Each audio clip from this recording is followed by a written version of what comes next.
London থেকে বিমান আসছে সিলেটে। লন্ডনের আকাশ থেকে বিমান আসছে সিলেটের আকাশে। প্রায় 1 মাস বন্ধ থাকার পর ফের চালু হচ্ছে লন্ডন থেকে সিলেটে সরাসরি ফ্লাইট।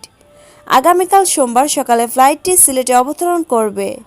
এ বিষয়ে প্রয়োজনীয় ব্যবস্থা গ্রহণ করেছে ওসমানী আন্তর্জাতিক বিমানবন্দর কর্তৃপক্ষ।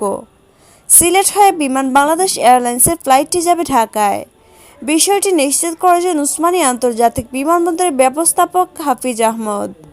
জানা গেছে, গেল 16 জুলাই লন্ডন সিলেট রুটে সরাসরি ফ্লাইট বন্ধের সিদ্ধান্ত নেয় বিমান বাংলাদেশ এয়ারলাইন্স। জানানো হয়, লন্ডনের হিথ্রো বিমানবন্দর হয়ে ফেরা সিলেটের যাত্রীরা ঢাকা শাহজালাল আন্তর্জাতিক বিমানবন্দরে নেমে ইমিগ্রেশন সম্পন্ন করবেন। এরপর অভ্যন্তরীণ ফ্লাইটে তাদেরকে সিলেটে ফিরতে হবে। এমন সিদ্ধান্তে ক্ষোভ প্রকাশ করেন যুক্তরাজ্যে বসবাসরত সিলেটিরা। প্রতিবাদের ঝড় উঠে সিলেটেও। এরপর গত 4 আগস্ট বেসরকারি বিমান পরিবহন ও পর্যটন মন্ত্রণালয়ের উপসচিব স্বাক্ষরিত এক পত্রে 10 আগস্ট থেকে পুনরায় লন্ডন সিলেট ফ্লাইট চালুর সিদ্ধান্তের কথা জানানো হয়।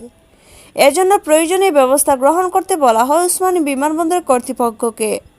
ওসমানী আন্তর্জাতিক বিমানবন্দরের ব্যবস্থাপক হাফিজ আহমদ বলেন, সোমবার সকাল 9টার দিকে যুক্তরাজ্যের লন্ডন থেকে সরাসরি ফ্লাইট সিলেটে এসে অবতরণ করার কথা রয়েছে।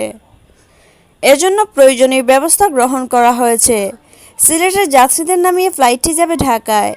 এদিকে লন্ডন থেকে আসা যাত্রীদের স্বাস্থ্য পরীক্ষা করা হবে ওসমানী বিমানবন্দরে। যাদের শরীরে করোনার উপসর্গ থাকবে তাদের পাঠানো হবে আইসোলেশনে। আইসোলেশনের জন্য সিলেট নগরীতে হোটেল ফরচুন গার্ডেনকে নির্ধারণ করা হয়েছে।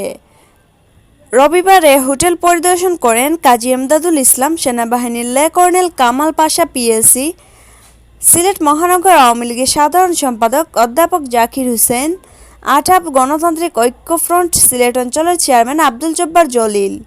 ওসমান বিমানবন্দরের ব্যবস্থাপক হাফিজ আহমেদ বলেন, লন্ডন থেকে আসা সিলেটের যাত্রীদের শারীরিক অবস্থা বুঝে আইসোলেশনে পাঠানো হবে। যাদের করোনা নেগেটিভ সার্টিফিকেট থাকবে না, শরীরে করোনার উপসর্গ থাকবে, তাদেরকে পাঠানো হবে আইসোলেশনে।